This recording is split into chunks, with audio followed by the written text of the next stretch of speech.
大家好，又到咗科學小博士嘅時間，每位小朋友都會有一個科學小實驗嘅材料包，家長可以同小朋友一齊做實驗，然後將相關嘅影片 send 返嚟學校。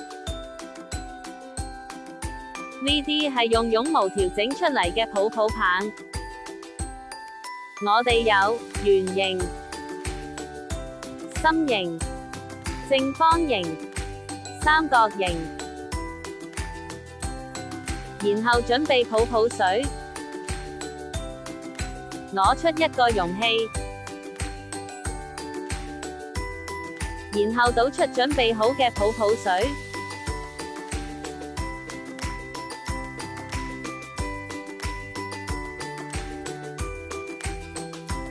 就可以用泡泡棒吹泡泡啦。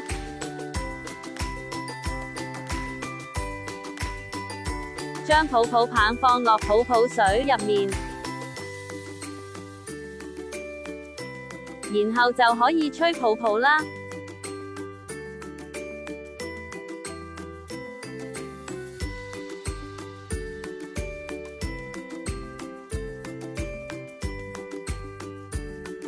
記得做完實驗之後要記錄喺科學記錄表度。